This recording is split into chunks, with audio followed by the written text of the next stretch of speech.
Have you lost your job? Have you lost a loved one? Are you exhausted caring for your parents, for your kids? Well, you can find immediate relief when you read Sheila Mack's new #1 bestseller, Bootstraps and Bra Straps. It contains the Boots formula to move from rock bottom back into action in any situation, especially right now. If life has knocked you down, pick yourself up with Bootstraps and Bra Straps. Get your copy at www.sheilamack.com today.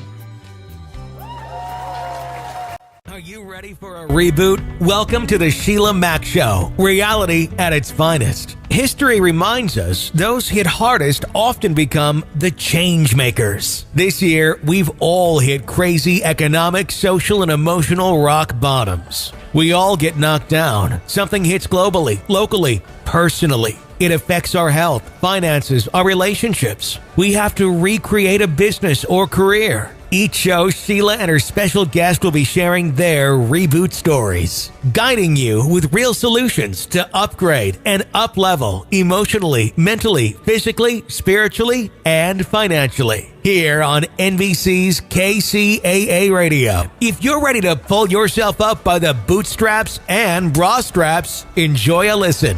Here's Sheila. Welcome to the Sheila Mack Show, reality at its finest. Here we have real people sharing real stories and actionable steps to help you reinvent, rebuild, and reboot your business and personal life on your terms. I'm your host, Sheila Mack, and today we have special guest Katia Ravé. Yeah, you did it! She helps business owners bring in more cash, have a message that relates to their customers' problems, and reach a bigger market. She is a business coach, speaker, author who speaks 3 languages, French, English, and money. All right. Welcome to the show, Katia. Thank you so much for having me, Sheila. I'm so happy to be here today with you. Yes. And my first question, this show actually started after my latest best-selling book happened, which is Bootstraps and Bra Straps, the formula to go from rock bottom back into action in any situation. And obviously, over the last 13 or so months, we have had so many interesting situations that I could have never even imagined when I wrote the book. So I like to start off with maybe if you have a story about a time in your business or personal life where you hit a tough situation and how you got back on track. Yes. So I have one who tops all the other, right? And we fell so hard. Then I had a 3,000 square feet facility. I had 12 employees at one point, and the business didn't work. I had the best employees, the best product, the best services, and yet we couldn't make the profit we wanted. And honestly, Sheila, I took it as the failure. The business didn't fail, right? I never looked at it as the business fell. It's me who fell. Mm-hmm. And then I decided to go back to school because I was like, I don't want anything to do with business. I'm a business coach now. I don't want anything to do with business. I never want to hear about businesses. And I went back to school, became a photojournalist. I'm published under a totally different name. And but what happened during being in school, I saw all these amazing artists whose craft, who didn't know how to run a business. And of course, it's when you are a business, when you are into business, when you're an entrepreneur, it's always ingrained inside of you. And I found myself giving some advice, and I was like, how can I give them advice? We closed our doors. After 5 years, we couldn't make it. And I decided then I was going to take a look at where I failed. So I hired a coach, a business coach, and we actually looked at why did the business not work? What was it? And basically, and I was in the beauty industry then. And I used to have hair salons who were very successful. And then from that, we went into a spa. Well, the difference between hair salon and spa is huge in the matter of your avatar. And this is something I had not considered. We went from a necessity to luxury. And this is what we were able to pinpoint. And when I saw that, I was like, oh my gosh, it was so slight. The mistake was so little. in some ways. And I was like, I never want any other woman to feel the way I felt, because again, I took on the failure, right? And I decided that I was going to dedicate my life to that. And I came back. And now that's all I do. I teach people how to run a business, how to make money, how to, you know, get the message out there. Beautiful. Wow. Well, it seems like everybody that's very successful in business or life, they have a few times where maybe they thought it was a failure, but it was a wonderful learning experience. And yeah, and sometimes you just have to know when it's time to get out, or hard part. Yes. That's the hard part though, because you're like, do I stop? Do I continue?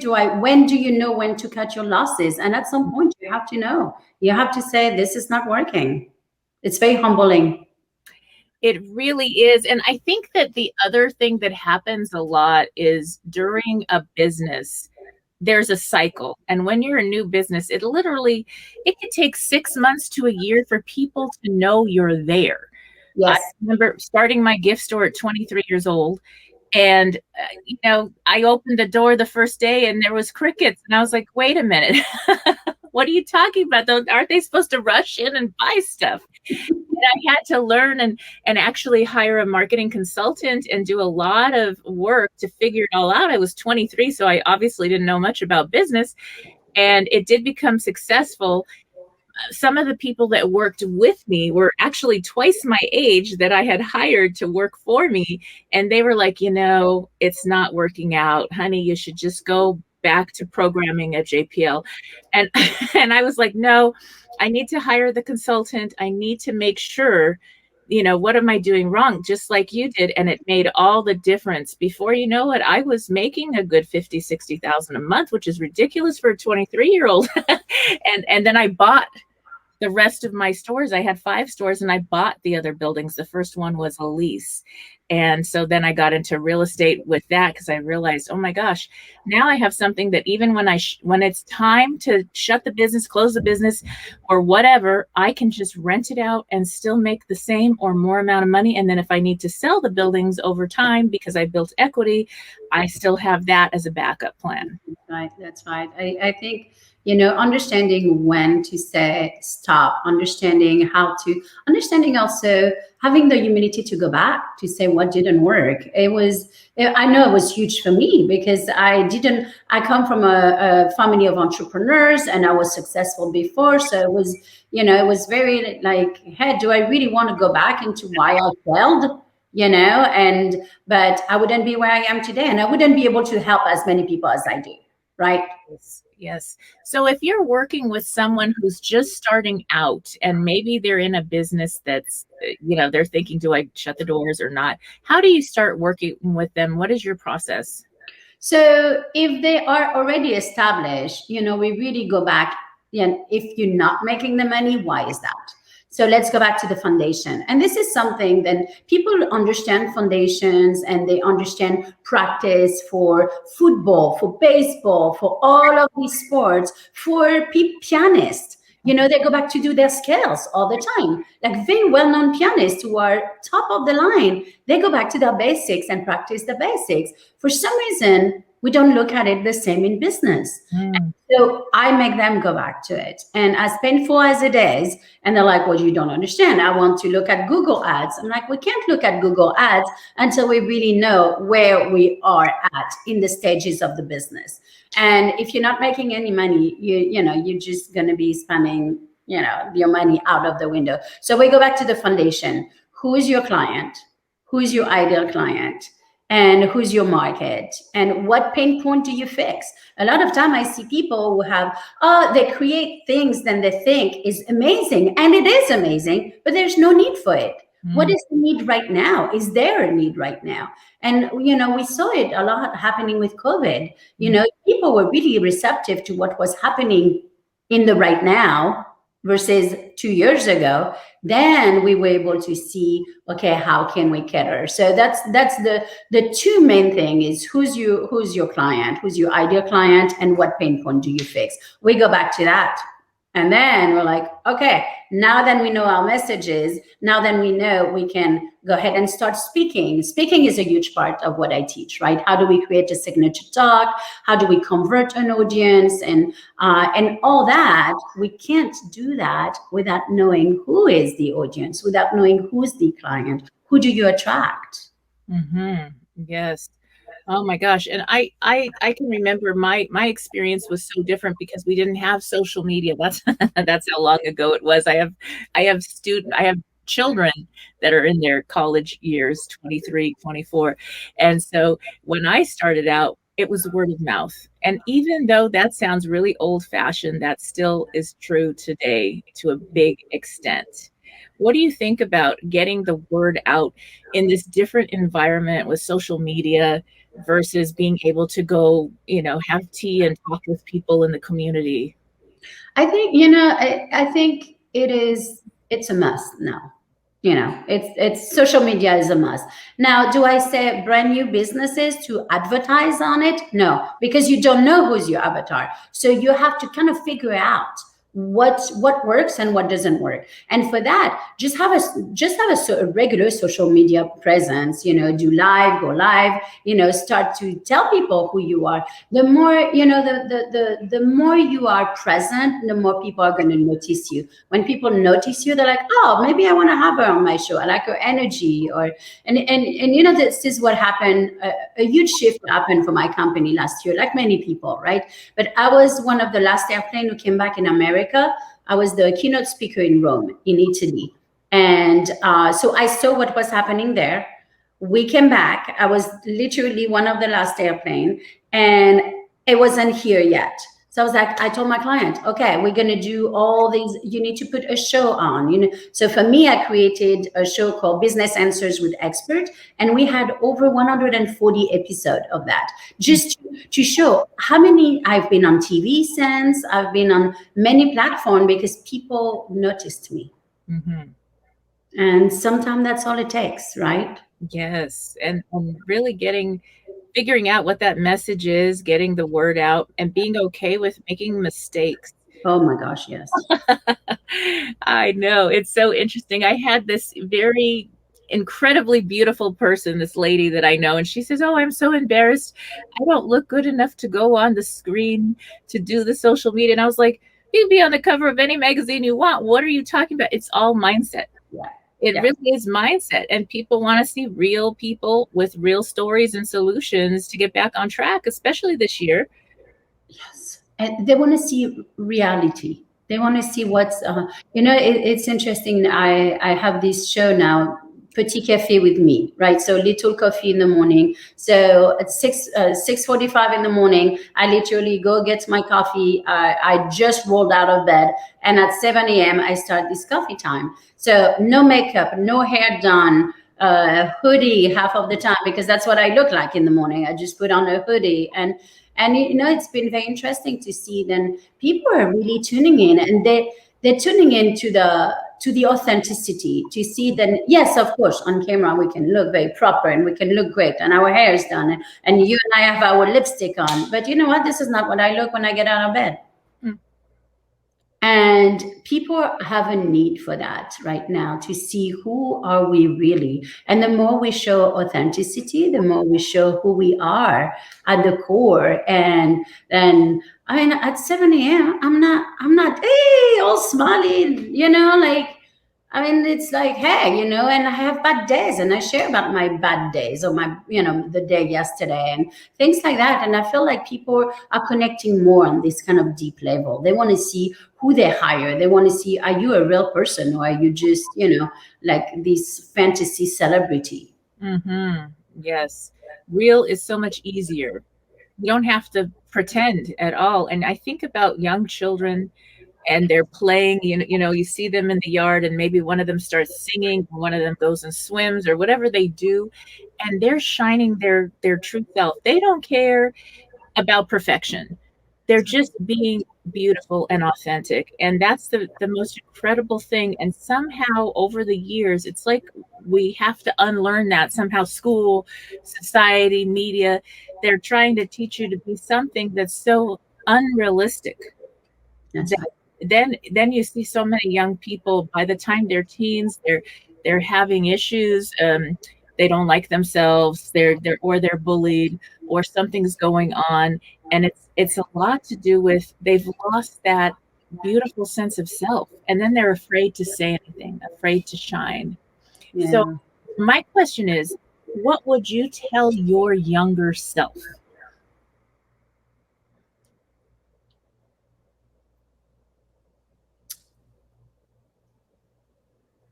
Don't conform. Mm-hmm. Don't conform. I have conformed too many years. I have conformed because I didn't fit in. I conformed because I was very different. I have tamed down. I have lost my voice over the years, and just because I needed to conform, I needed to fit the box because they all wanted me into a box. And one day I exploded and I said, no more. Out. And I was like, if you can't accept me for who I am, this is not me.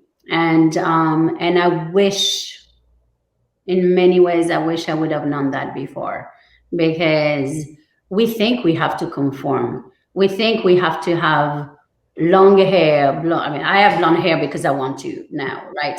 But, if I want green hair, it's okay. If I want blue glasses, it's okay. If I want to put, and look like I'm tan and put some bronzer on, it's okay. Like whatever physically, but whatever also emotionally. I'm a very passionate person. I love to talk about my job. I love what I do. And I don't want people to make me feel weird about it. I adore what I do. And a lot of people are like, well, yeah, I mean, it's because you have to do it. No, I no. So yeah, that's probably the one thing I would say. Don't conform. I love that. And that is such an incredible bit of advice for anyone listening in. I remember when I stopped doing all the conforming. Right. And this is ridiculous because I always had groups of friends that didn't quite fit, and I would have to quiet down to fit in. Yep.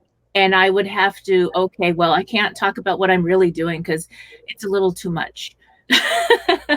And the funny thing is, the more I was honest and authentic, the more the real people saw and loved me, and they were like, oh, thank goodness you're real, and they love you thinking. When I ask you a question, you're going to tell me the truth from a heart place, and it's going to be great, and it's not going to be some lie or something you're supposed to say.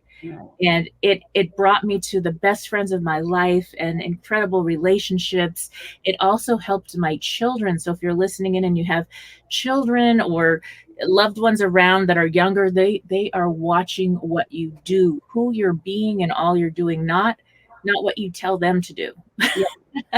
You have to walk the walk, and sometimes, and I think sometimes we're not ready. Our children are not ready, or the people, the friends that we have are not ready for that. But the more than we tame down, like you say, we don't have the friends that I have right now, my husband. I mean, it's like the way we live. We both are so passionate about what we do.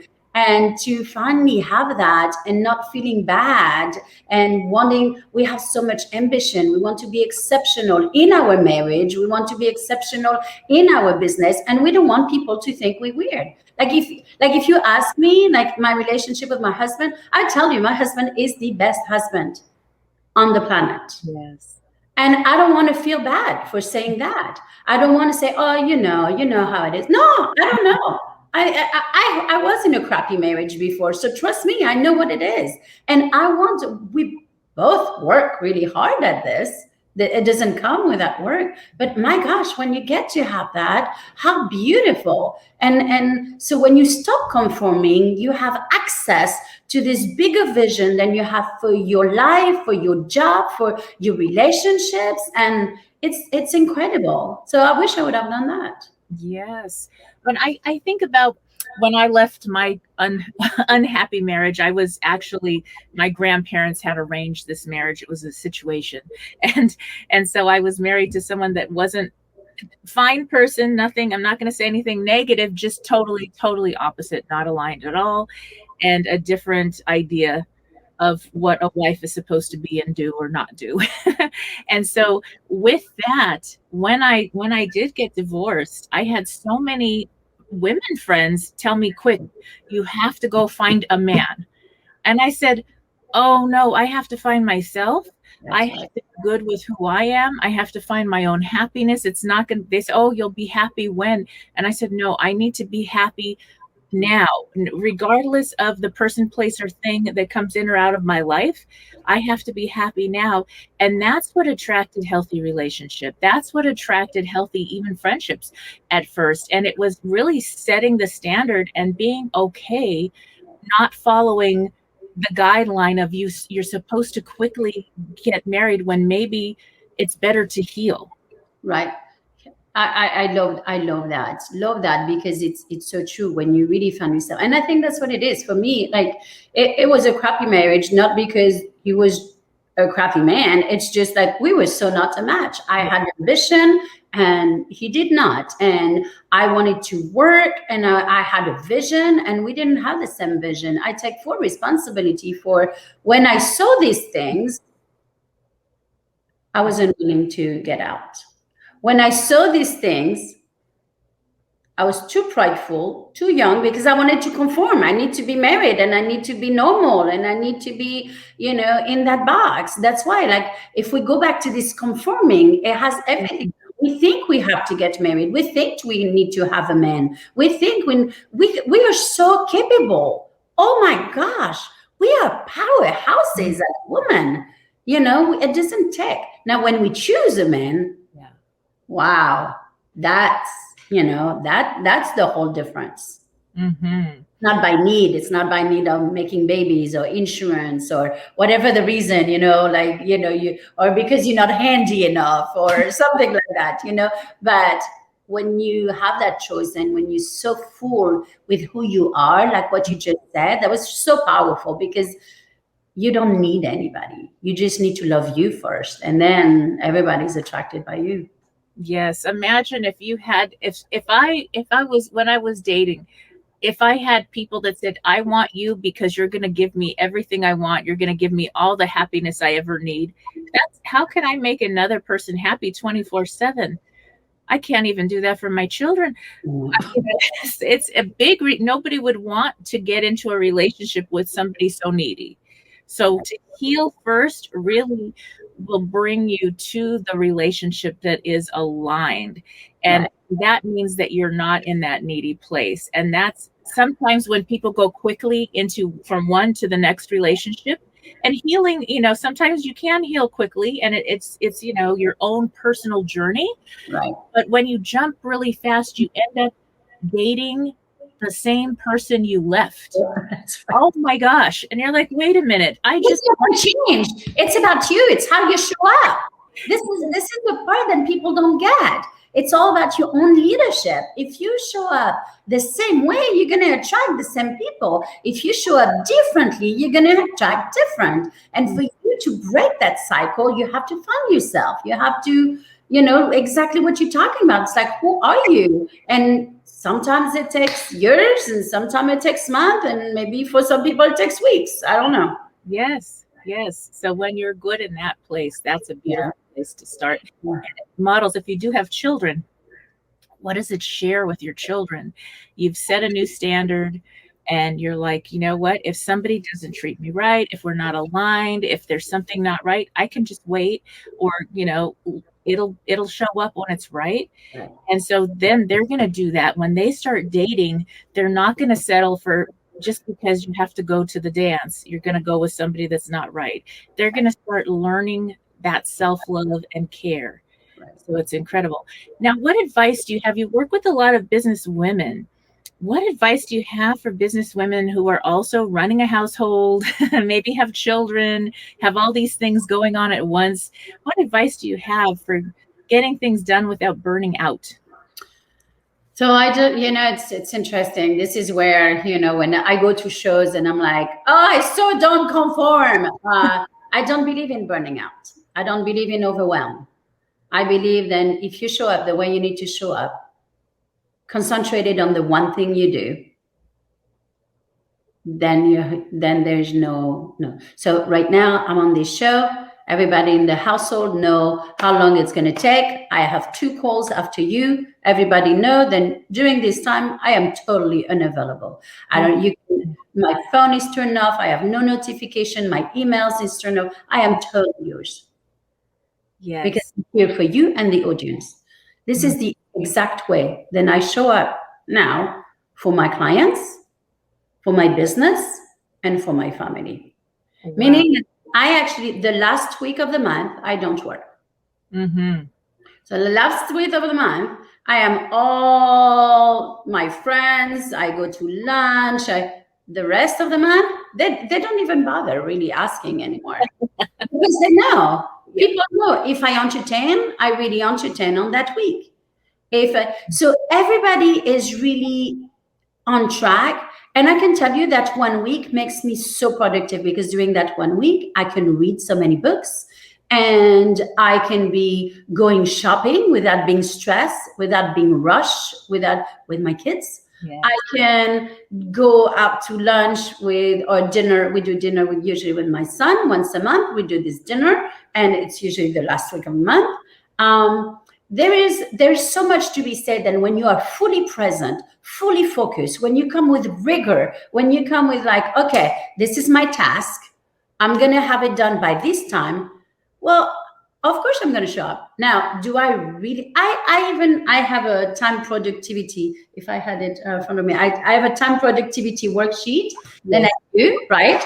And everything is written down.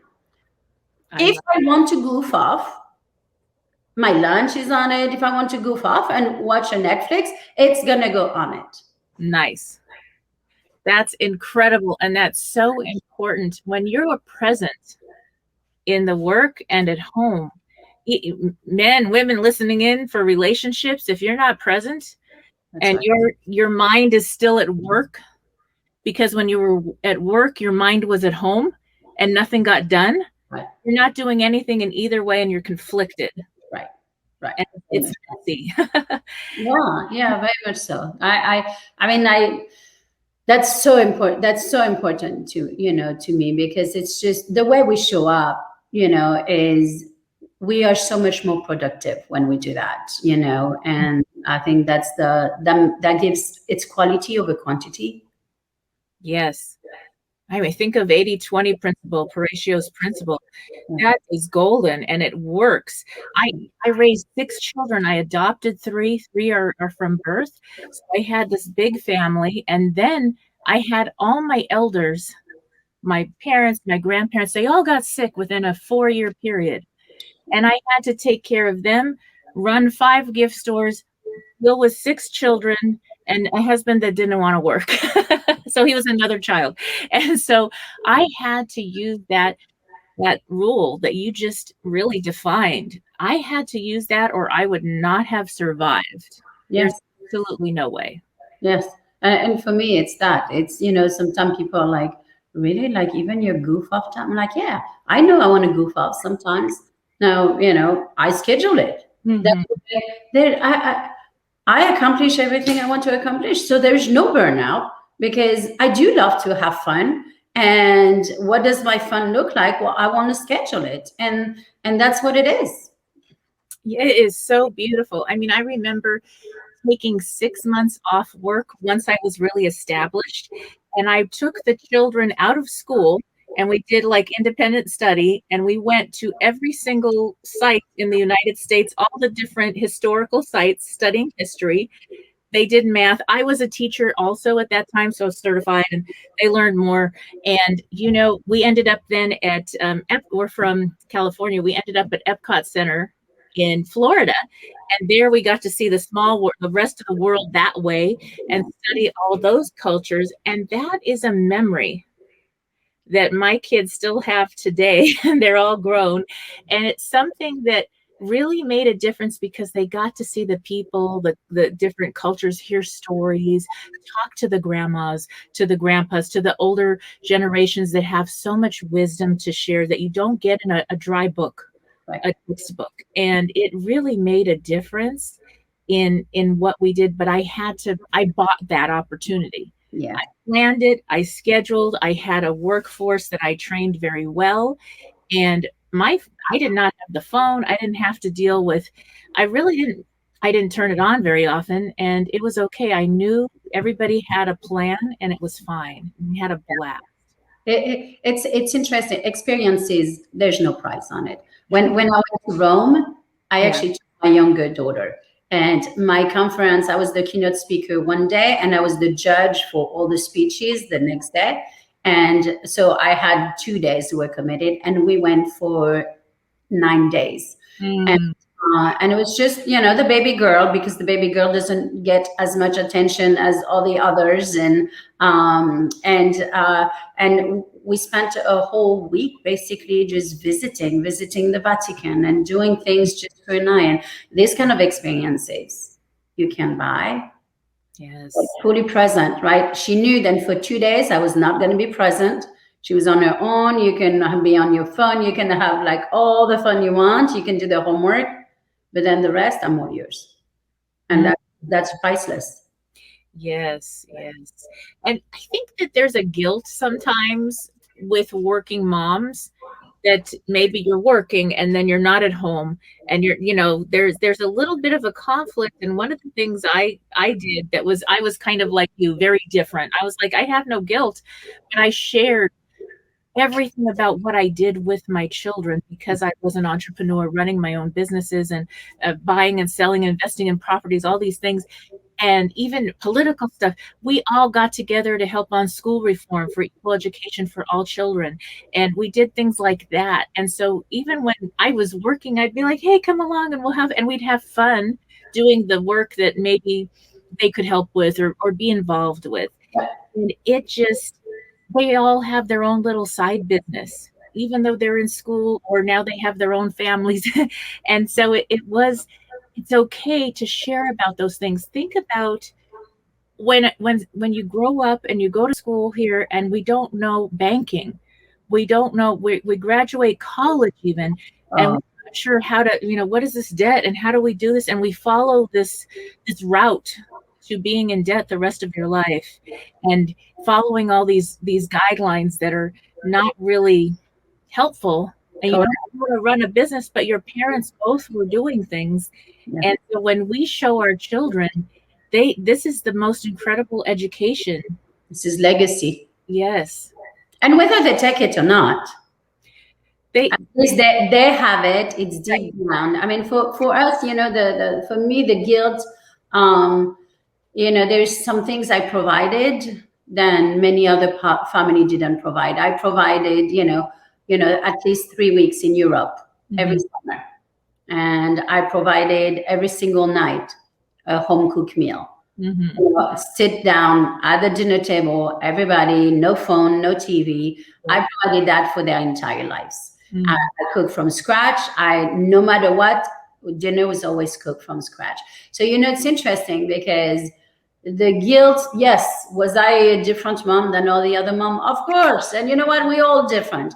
But I do believe that I gave my kids a gift. And to this day, and one of them is 24 now, and he has his own family, and that's one of the things that he keeps talking about. It's like we always had a home meal. I mean, his friends would come on Sunday brunch, because they were excited. So the guilt, yes and no. I think we put the guilt on ourselves on what we compare ourselves to.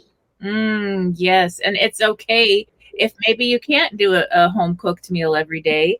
I actually mostly do. I have so many funny restrictions with gluten-free and this free and do this and do that. And so when the pandemic hit, we all had to relearn how to have a lot of meals at home because everything was closed. And I think in a way, the universal pause was a gift for families to reunite, to have simple time where you just take a walk together and talk and you're not just on the phone. There's nowhere else to go, nothing else to do. And No distractions anymore. yes. And it was such a gift as our world healed with all the natural environments coming back to life and healing. Our families got to heal a little bit. And I think for many people, priorities changed. We had a lot of losses. Yes. And overall, globally. And so with that, I think priorities have changed to what really matters most. And that's family, friends, community. How are you giving back in the world? We saw many people. We have a lake not too far from where we live, and we saw people sitting on the grass with books, or with their people we had never seen. We always outside, but suddenly we're like, oh my gosh, there's people in our neighborhood we had never seen. So what we decided, my company did well last year. So I decided to give as a charity a little free library. We ordered it, put it in front of our home, and I asked a bunch of authors to send books to put in the library for self-improvement. That's why people can still grow during this time instead of just reading novels and all of this.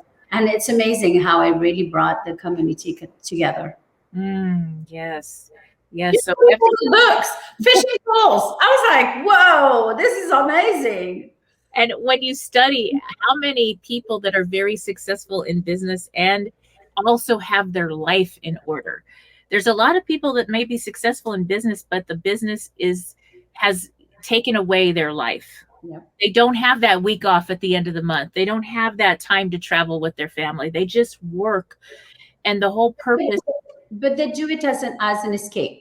A lot of them, right? It's like the business has become your lover, right? You're working from home because you don't want to be home. You don't want to deal with what's at home. So you're putting it on the business, and then you're really nowhere at the same time. Yes. Yes. And when you start a business, you start it to provide for your family, to have fun. I mean, I love what I do. You love what you do, obviously. But then there's also a portion of it that's, yes, we want to provide for our loved ones. Yeah. I love going on a boat on the ocean. A pontoon boat is what I love. Like, just put me on a pontoon boat for the whole day. I go to Trader Joe or Wegman. I got some cheese and charcuterie and a bottle of wine, and we just happy campers. And we have my kids there, and I'm like, this is life. That's why we do everything we do to provide. I'm so excited I got about it, obviously. I'm like on the boat with you, having. It's like, come on, everybody. Yes. And I also live in a lake community, and so it's funny because I moved there about 1.5 years ago before this all happened, and I needed that because I do so many events, and when the world was opened, I traveled and did a speaking tour and this and that, and so I needed to have a place where I could feel like I was on vacation in the rest of my life. And it makes a difference. Environment matters. Even if you just design your home in a way that's beautiful, have some beautiful things for your family, have a beautiful meal together, that is going to change how the day goes. How you wake up and you look and you're, oh, this is messy, or I don't feel good. I'm going to decorate when I get the nice house. Make it beautiful wherever you are, and more beauty shows up. Yes. And so I would love to ask you now, how would people get started with your program? Maybe if they're new to business, what would you suggest? So the best way, honestly, is to contact me. That's where we can have a conversation, because I want to make sure I am the right choice for them. It's not just, go to this website and buy the program and I get your money. For me, that's not coming from a place of generosity. That's not the vision that I have. I want to make sure that I can help you. I want to make sure I get to know your business. I want to make sure that you have the drive that it takes to work with me, because I do push people. People, when they work with me, they get results. So I am very, of course, the the first call, I want to know if we are compatible, right? I want to make sure then we are. So really contacting me, is the best way. And you can do so at Katia, Katia, Rave, or Ave, Ravé, on all social media. You can email me, Katia at katiaravé.com. I mean, we make it very easy for people to find us. Beautiful, beautiful. Well, I look forward to hearing more about all you're doing. And you are having an event that's coming up pretty soon. I sure am. And you are one of the amazing speakers. Yes. We are having an event called the Have-It-All-Preneur. How do you show up in your business the same way that you show up on vacation? So if you do want to register, we should have it by the end of next week, the haveitallpreneur.com. So you can register there, or you can just literally email me, we have so many little shows on Facebook. You can find us. Just type my name, contact me, and I will make sure that you register. You don't want to miss this lovely lady. You're gonna be an amazing speaker for the show. So I'm very excited. Thank you. Thank you. Yes. And I will also be sharing on my sites. And at the end of this, I will have a link posted and shared again, so that if you want to join, you are welcome to join. All right. All right. Thank you again for being a special guest on the show today. No, thank you so much for having me. This was such a blast. Thanks, Sheila. All right. Thank you. And for those tuning in, we'll be back after these messages. The first tip I'd like to share with you today is pay yourself and your family first. I have been a coach and consultant for many small business owners, and actually started years ago at the age of 23, opening my first retail gift store, and then ended up having 5 and running many businesses from then till now, not to give away my age. And so one of the things that I found with many of the small business owners, entrepreneurs, and those with the side hustle is that they forget to pay themselves first. They don't pay their family. And so the way to structure your business, depending on how your business is structured, if it's an S Corp, an LLC, there are ways that you can actually benefit from paying your children, your family members to help out in your business in one form or another. And that is a great way. It saves a lot of taxes, and something that you can look into with your CPA, and that will help you a lot as well. If you also want to look into how to save for your Social Security benefits and this and that, there are actually plans where you can set up a fund for that. And that may or may not be something that you're interested in doing, but it is very important that you do show and pay yourself first from your company. It's just so many small business owners today, they pay their employees, they pay their virtual assistants, they pay for marketing, which is, yes, it is very important, but they forget to pay themselves. And so now we're going to go into the next important point that can really make a change in your small business. And that is that a lot of times, I don't know how many thousands of small business owners that I've worked with over the years, that I have found that they are actually using their personal credit to pay for their supplies, for marketing, for everything in their business. So as soon as you finish this, the best thing you can do for your small business or side hustle is to start building your business credit. And what's going to happen with that is a business credit, if you have an LLC, an S Corp, small business owner, if you are able to get small credit at first, what's going to happen is over time, you will build credit, and it's fast. Within 6 months to 12 months, you're going to have so many more options, lower interest rates than personal credit. You will be able to invest in things like a company car. You will even be able to invest in real estate using your business credit. And this is interesting if it's structured properly. For instance, years ago, I had an LLC, and then before that, I had an S Corp for many years with my gift stores. And with that, I was able to start using small business credit. Before you know it, now I started my first gift store, just a little background here. I started my first gift store. It was 5,000 square feet and literally $5,000 a month, so dollar square foot, in Montrose, California. And I did not know what I was doing. I was 23 years old, and somehow I ran into using business credit really fast because I needed to get products in the store, and somebody told me about it. I can't even remember who. Before you know it, before the end of that first year, I was getting great net 90 terms, so I didn't have to pay things back for 90 days. I had 0 interest offers. I had 10 times more business credit than personal credit.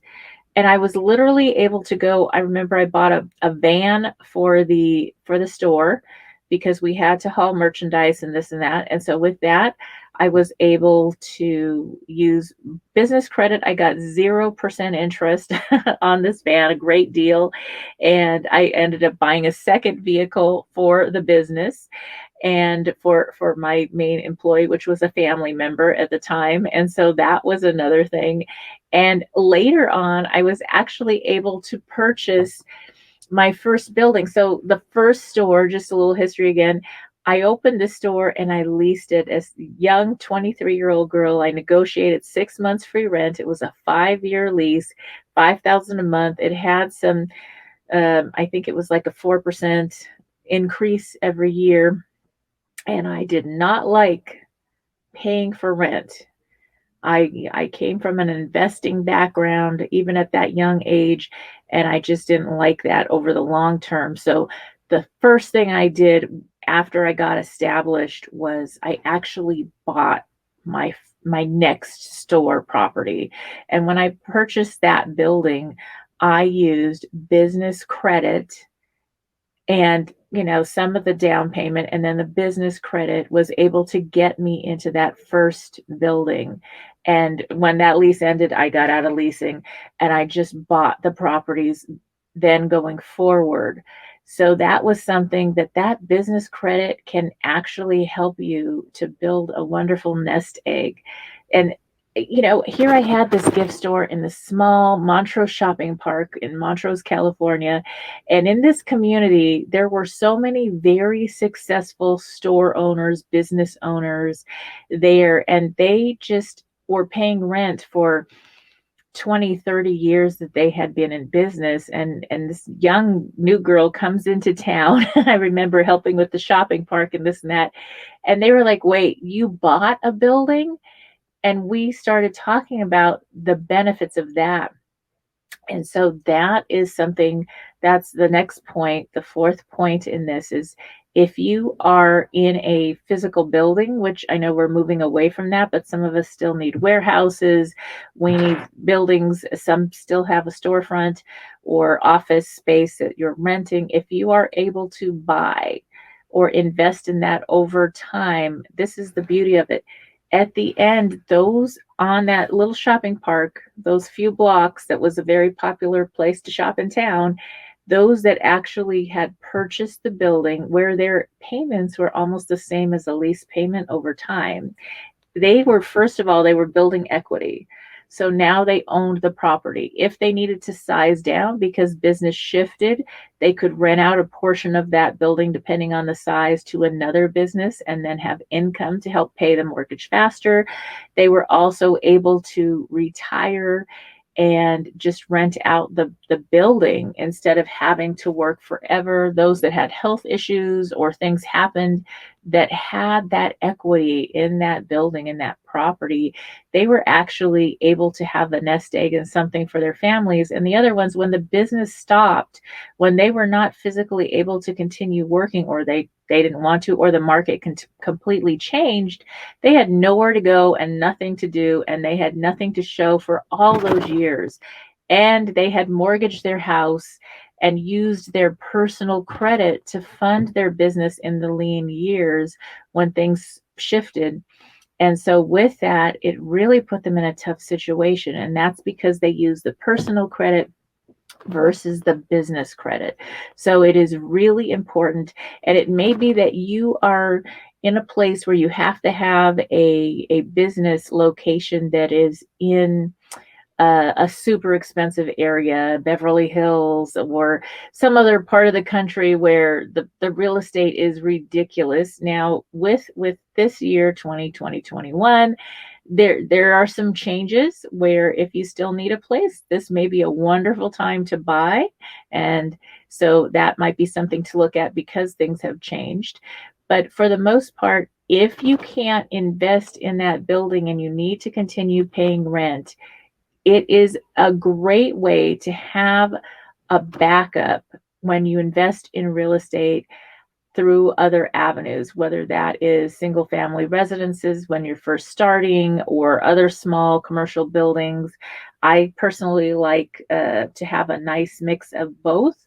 And so that is going to really help you for when you retire or to prepare for any kind of switch in the industry that could happen. The way things are going now, we have surprises that we never expected, like a pandemic that could make you a lot of money in your business, or, at a certain point, you may just need to or want to go have fun and do something different and just rent your building out and travel. All right, if you're just tuning in, this is the Sheila Mack Show on NBC's KCAA Radio, the station that leaves no listener behind. And I would like to invite you to get started if you are looking to reinvent, rebuild, and reboot your business and personal life and just want to start with the guidebook. Get Bootstraps and Bra Straps, the formula to go from rock bottom back into action in any situation. It is a great beginning guide to start getting back on track and rebuilding and rebooting your business this year. It is available at Amazon, Audible, Kindle, and SheilaMac.com, SheilaMac.com. Also, if you'd like to go a little bit deeper in your business reboot, sign up for the Business Leader Reboot course at SheilaMac.com. That is, if you want to lead your team or your company to even more success, I help you using the Boots formula and my years of experience in business so that you can quickly and easily have even more success. Go to SheilaMac.com and under courses, look for Business Leader Reboot. All right, if you are just tuning in, this is Sheila Mack, host of NBC's Sheila Mack Show here on KCAA Radio, the station that leaves no listener behind. And one of the things we did mention during our talk today is there is a special resource that not a lot of people know about. It is the 211 resource. So if you Google 211 or call 211 in your state or province in Canada, you will find a lot of help for friends, family, or if you need help yourself.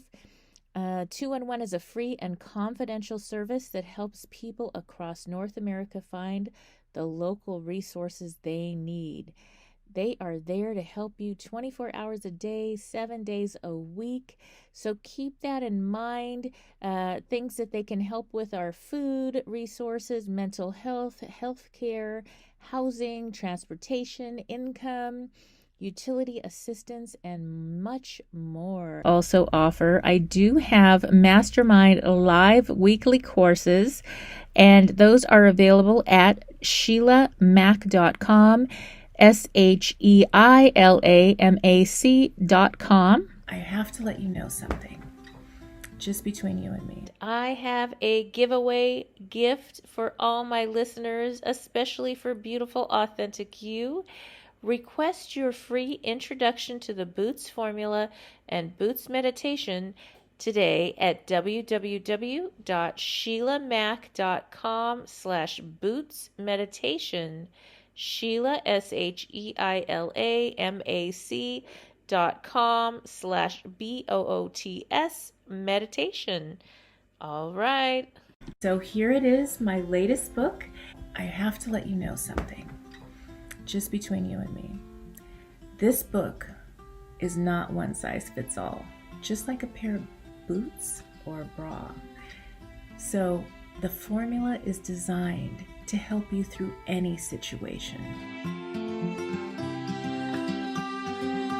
To grab a copy of my new best-selling book, Bootstraps and Bra Straps, the formula to go from rock bottom back into action in any situation. It is now available on Audible as well as on Amazon and Kindle and at www.sheilamac.com.